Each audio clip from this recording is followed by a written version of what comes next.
नमस्कार। इन खबर में आपका स्वागत है। मुजफ्फर रजमी किरानवी साहब का एक मशहूर शेर है, यह जब्र भी देखा है तारीख की नज़रों ने, लम्हों ने खता की थी सदियों ने सजा पाई। जम्मू कश्मीर के जिस आर्टिकल 370 को लेकर के इतना कोहराम मचा, आज सुप्रीम कोर्ट ने केंद्र सरकार के फैसले पर मुहर लगा दी। संसद ने इसे 5 अगस्त 2019 को पेश किया गया था और उसी समय ये पास हो गया था। इसके बाद बहुत कुछ बदल गया जम्मू कश्मीर में और इसे चैलेंज किया गया सुप्रीम कोर्ट में। लगभग 4 सालों तक सुनवाई के बाद सुप्रीम कोर्ट ने यह फैसला सुनाया है। लेकिन जानते हैं, इतिहास के पन्नों को पलटने पर पता चलता है कि जो ड्राफ्टिंग कमेटी के चेयरमैन थे डॉक्टर अंबेडकर, वो इस प्रस्ताव से ही सहमत नहीं थे।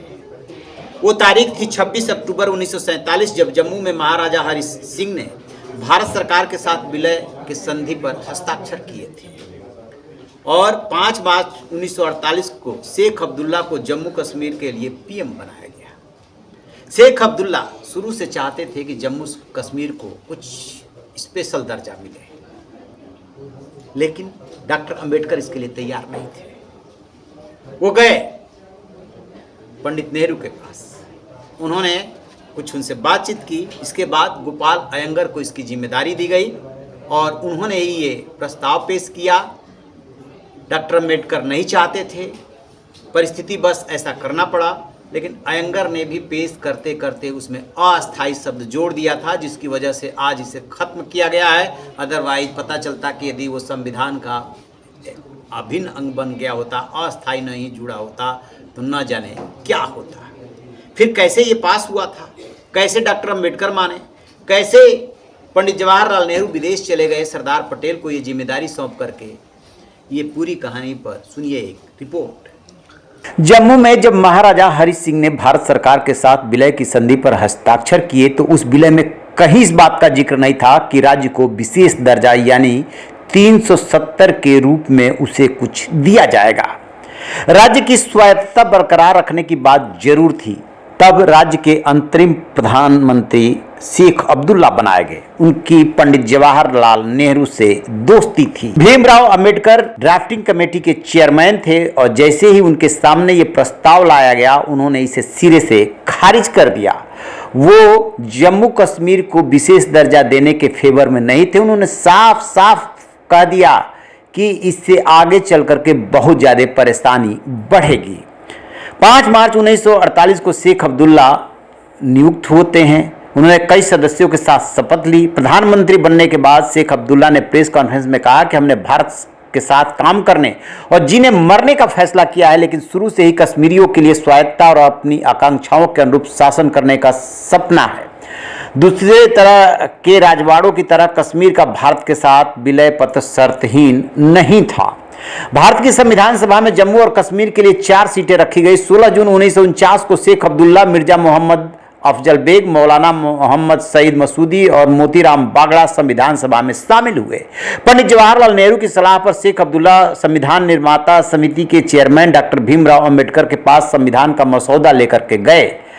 ब्लॉग लॉ कॉर्नर के अनुसार 1949 में प्रधानमंत्री ने कश्मीरी लीडर शेख अब्दुल्ला से कहा कि वह BR अम्बेडकर से सलाह करके कश्मीर के लिहाज से एक संविधान बनाए। तब डॉक्टर अम्बेडकर भारत के पहले कानून मंत्री थे, संविधान मसौदा कमेटी के चेयरमैन थे। उन्होंने अनुच्छेद 370 का ड्राफ्ट बनाने से साफ इनकार कर दिया।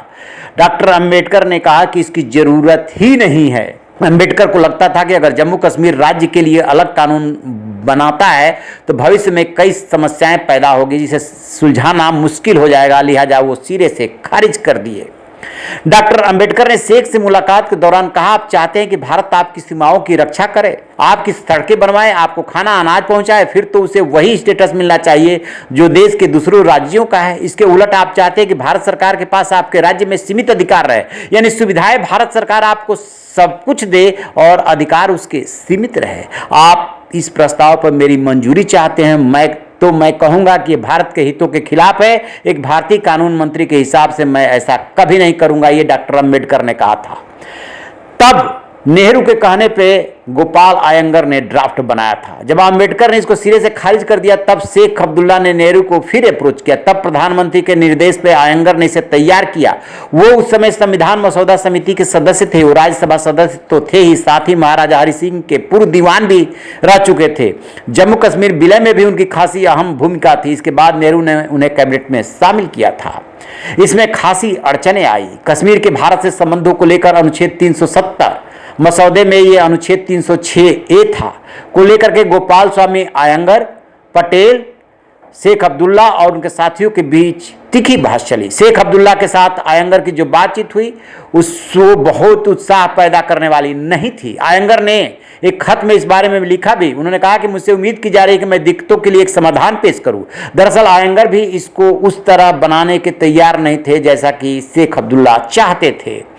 आयंगर ने एक और खत में लिखा, समय निकलता जा रहा है, मैं समझ नहीं पा रहा हूं कि बहुत सी बातों से मैं सहमत नहीं हूं। यहां तक कि आयंगर ने एक बार आज ही जाकर संविधान सभा से त्याग पत्र तक देने की धमकी दे डाली। उन्होंने कहा कि यह ठीक नहीं हो रहा है। भारत में विलय से पहले आर्टिकल 370 खत्म होने तक ये जम्मू कश्मीर की जो ये कहानी रही। इस बीच प्रधानमंत्री जवाहरलाल नेहरू अमेरिकी दौरे पर चले गए और पटेल से इस बारे में कहा गया कि वो संसद में पास करा देंगे। अशोक कुमार पांडे की किताब है कश्मीरनामा, इतिहास और समकाल में लिखा गया कि 12 अक्टूबर को सरदार पटेल ने संविधान सभा में कहा कि उन विशेष समस्याओं को ध्यान में रखते हुए जिनका सामना जम्मू कश्मीर सरकार कर रही है, हमने केंद्र के साथ राज्य के संवैधानिक संबंधों को लेकर वर्तमान आधारों पर विशिष्ट व्यवस्था की है।